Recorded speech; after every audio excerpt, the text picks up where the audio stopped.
Hello and welcome to Engineer's Mindset. So this is the third video on electric force and Coulomb's law. In case you missed the first two videos, I will leave the link of those videos in the description of this video. Do well to watch it for proper understanding.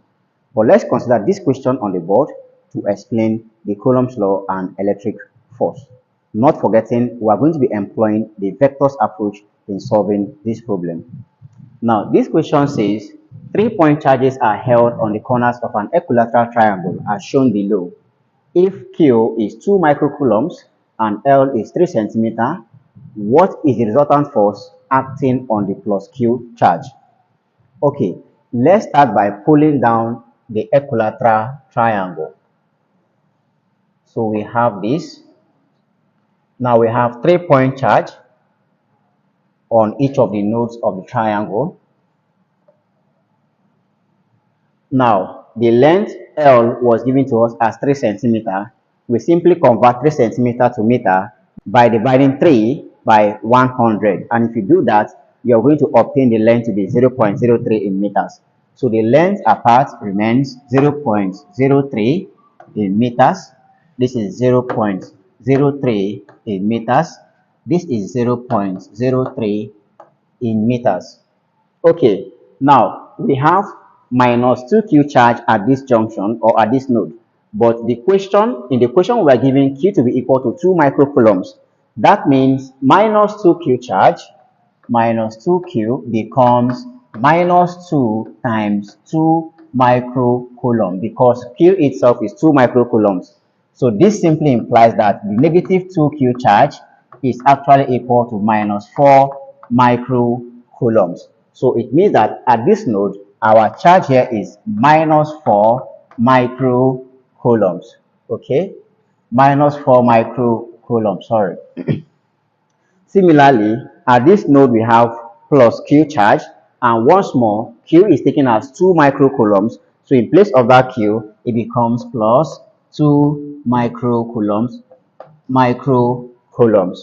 And finally, at this node, we have plus 3Q. Okay, so plus 3Q charge becomes plus 3Q charge actually becomes plus 3 multiplies. Remember, Q is 2 microcoulombs, so multiplies 2 microcoulombs, which actually gives us 6 microcoulombs. So at this node, we have plus 6 microcoulombs charge. Now, let's label this charge. Remember, in the question, we are asked to find the resultant force acting on the plus Q charge. So let's call the plus Q charge Q1. So let's label here, this is Q1, this is charge Q2, and call this charge Q3.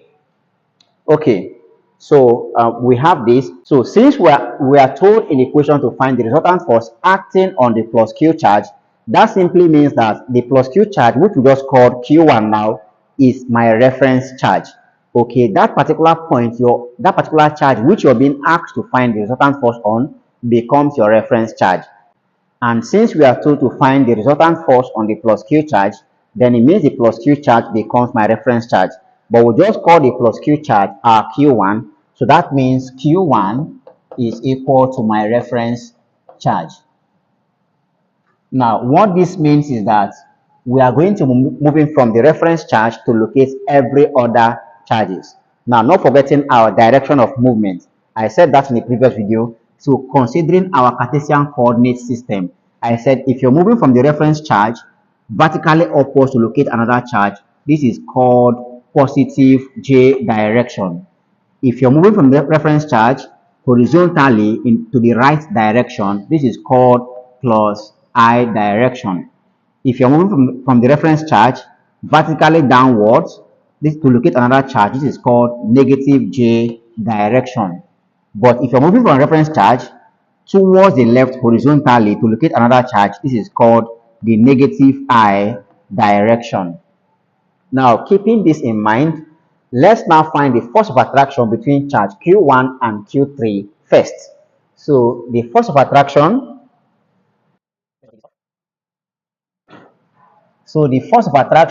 between charge Q1 and charge 3 This is going to be equal to, remember the formula from Coulomb's law, it becomes KQ1 multiplies Q3 all over the position vector, magnitude of the position vector between charge 1 and 3, all squared, multiplied by the unit vectors. And unit vectors is expressed as the position vector between charge 1 and 3 divided by the magnitude of the position vector between charge 1 and 3. You have this. So we need to find the position vector between charge 1 and charge 3, and then the magnitude of the position vector between charge 1 and charge 3. So let's start by finding the position vector between charge 1 and charge 3. This simply means moving from charge 1 to locate charge 3, then including the unit vectors with the respective direction.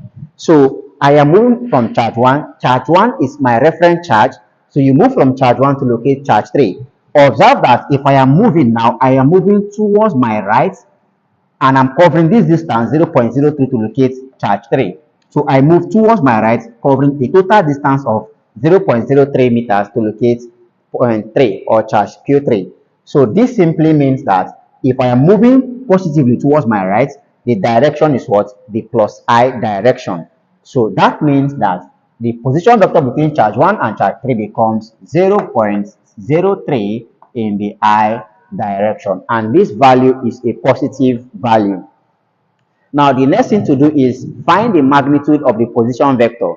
So we simply find magnitude of position vector. So charge 1 and 3 magnitude is simply equal to the square root of 0.03 all squared. Okay, you have this, and of course that value still remains 0.03. So that means the magnitude of the position vector between charge 1 and charge 3 becomes also 0.03, and you have this.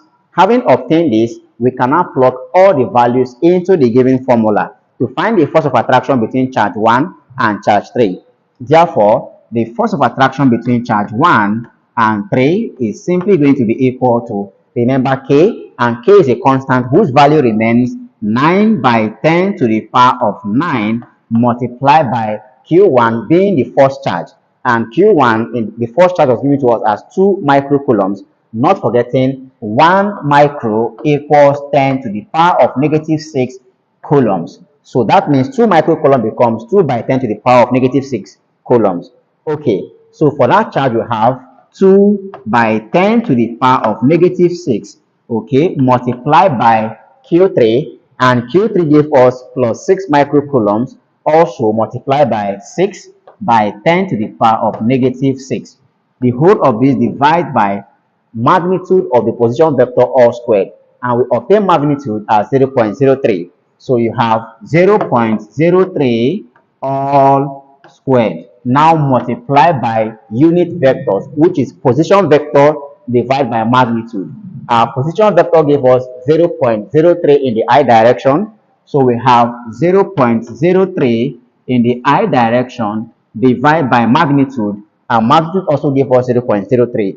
So divide 0.03, and you have this.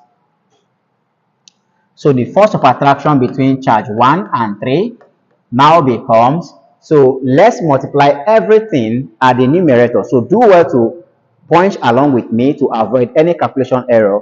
And if you spot any calculation error, do well to leave it in the comment section, and I promise to respond to you.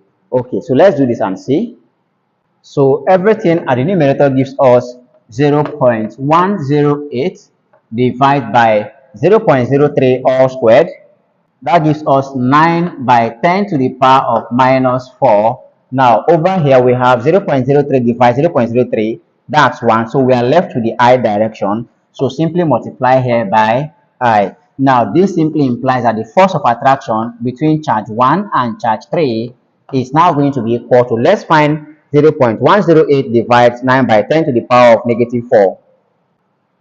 And that simply gives us 120 in the I direction. So this is the force of attraction between charge 1 and charge 3. Now we hold this force of attraction. Next we find the force of attraction between charge 1 and charge 2. If we obtain the value, then we sum it up with this. That becomes our resultant force. So up next, force of attraction between charge 1 and charge 3.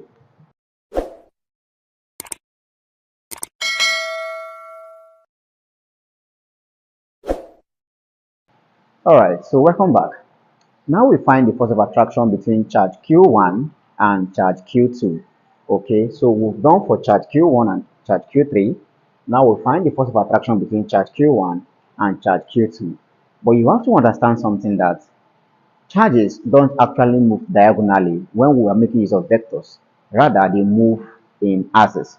So which means I can locate or move from charge Q1 directly to charge Q2 via this diagonal arm, but I have to move in axis, which means I need to move from here to this point, then move upwards to locate charge Q2. So that brings us to the concept or idea that if we bisect here into two, we actually create a pathway through which we can now move from charge Q1 to locate charge Q2. Also keeping it in mind that the reason why we're moving from charge Q1 to locate charge Q2 is simply because from the question it was told that we should find the resultant force of attraction in the plus Q charge, which we just made our charge Q1. So that simply means that charge Q1 becomes my reference charge, and I said you always move from the reference charge to locate other charges. Okay, so moving from charge Q1 to locate charge Q2, which means I have to move from here to this point. And since this is an equilateral triangle, that means if I have bisected them into two, it means I have simply divided this length 0.03 into two parts. That means from here to this point becomes 0.015 in meters, and this other side becomes 0.015 in meters. But that's not the end. We also need to find the height of this triangle. So we need to obtain what is this height, because this charge now moves from here to this point, covering 0.05 meter. But then again, it has to move from here to this point to locate point 2 or charge 2, which means it still pass through this height. So we need to find the height of this equilateral triangle. So let's pull out this part here. So we have simply this is our height, and the base remains 0.015 in meters.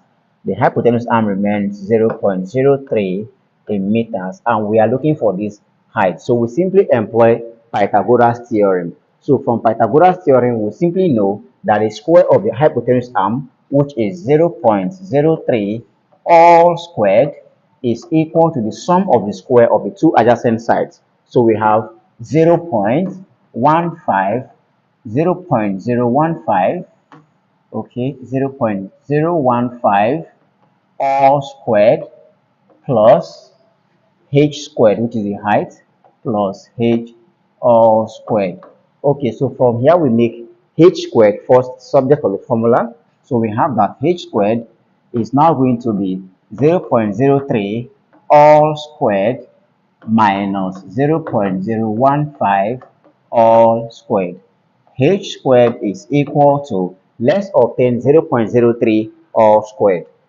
So 0.03 squared gives us 9 by 10 to the power of negative 4 minus, let's obtain 0.015 squared. That gives us 2.25 by 10 to the power of negative 4. So this implies that h squared is equal to, now let's find 9 by 10 to the power of minus 4 minus 2.25 by 10 to the power of minus 4. So this gives us 6.75 by 10 to the power of negative 4.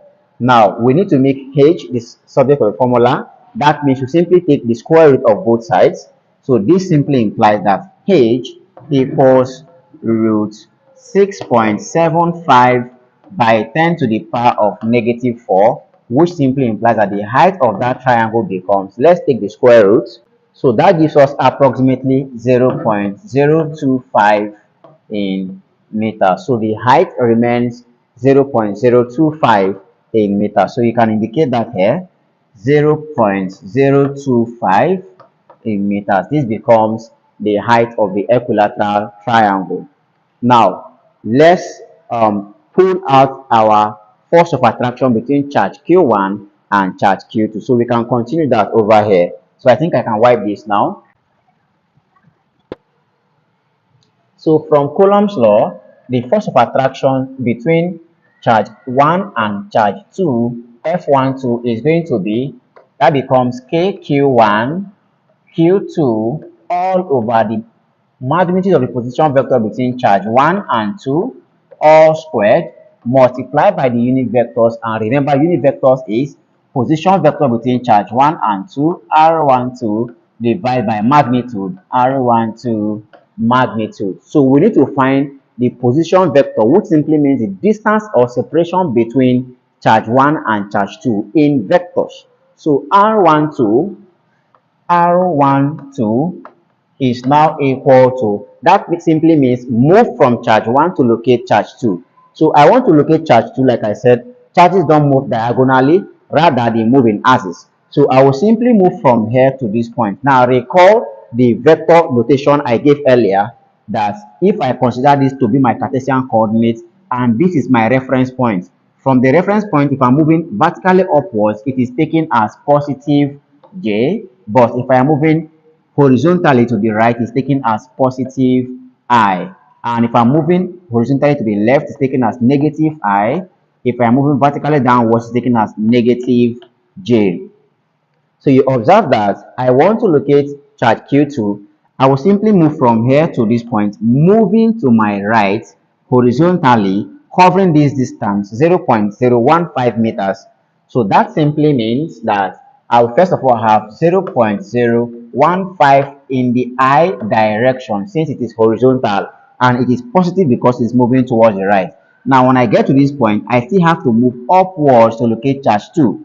So I am moving vertically upwards. Since I am moving vertically upwards, that becomes the J direction. Distance covered is 0.025 in meters. So we simply have plus 0.025 in the J direction. Now it is positive because we are moving vertically upwards. Okay, so after obtaining the position vector, the next thing to do is find the magnitude of the position vector between charge 1 and 2. That is simply going to be the square root of the sum of the square of the individual positions. So I have 0.015 all squared plus 0.025 all squared. So R12 magnitude is equal to, this is the square root of, let's obtain the square of 0.015.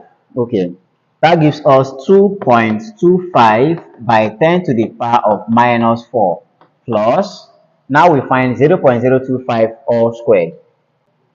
That gives us 6.25 by 10 to the power of minus 4. So let's add these two terms up.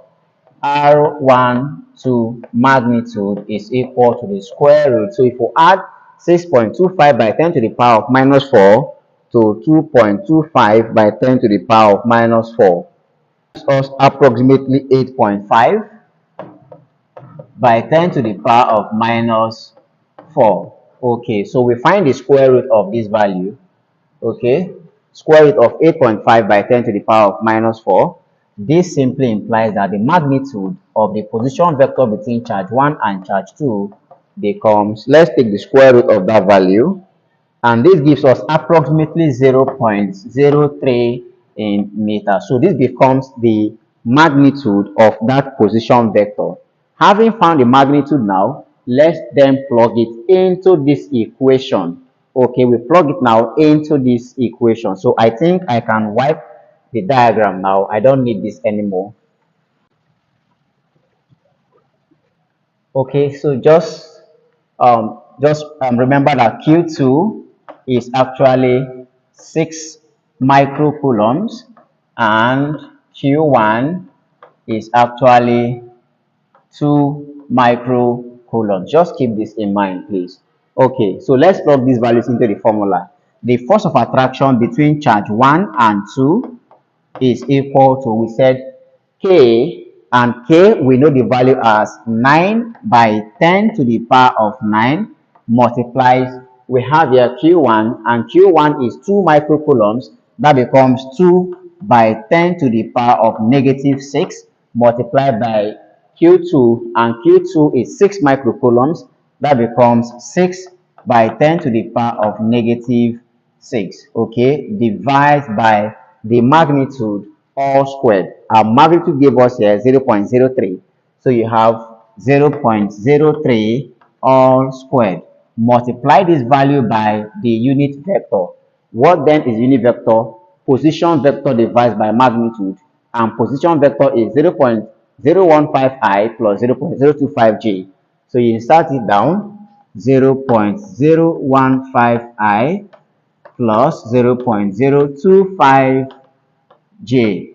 Now this divided by magnitude of the position vector, which remains 0.03, and you have this. So the force of attraction between charge 1 and 2 is now going to be equal to, so just as usual, I'm going to multiply everything at the numerator. Do well to point along with me to avoid any calculation error, and if you spot any error, do well to post in the comment section. All right.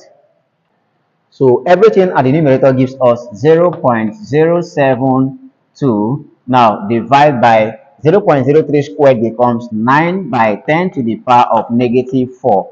Again, we are multiplying by the unit vector. So take note, 0.015i plus 0.025j divided by 0.03 means 0.015i divides 0.03 plus 0.025j also divides 0.03. That's what it means. Okay, so the force of attraction between charge 1 and 2 is now equal to, let's obtain 0.072 divides 9 by 10 to the power of negative 4. That simply gives us 80 multiplied by, now we find 0.015i divides 0.03. That simply gives us 0.5i, okay, plus, now we find 0.025 divides 0.03. That simply gives us approximately 0.3j. Okay, so let's expand now with the 80 outside. This implies that the force of attraction between charge 1 and charge 2, okay, is going to now be 80 multiplied 0.5.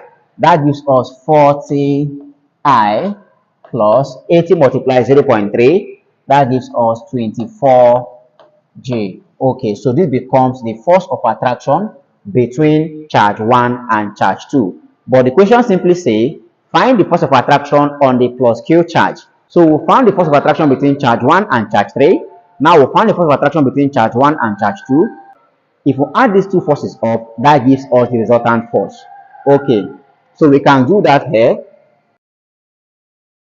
So the resultant force Fr is simply equal to the force between charge 1 and charge 2 plus the force between charge 1 and charge 3. So this simply implies that our resultant force is equal to the force of attraction between charge 1 and charge 2. We obtain that to be 40i plus 8 plus 24j, okay, plus the force of attraction between charge 1 and charge 3. We obtain that over there as 120i. So we simply add up all the I components together. This simply implies that the resultant force Fr acting on that given force system becomes 40 plus 120i. That gives us 160i plus 24j. So this is the resultant force acting on the plus Q charge. Alright guys, so that's how to employ the Coulomb's force of attraction using the vectors approach. In the next video, we are going to be considering point charges on a rectangle.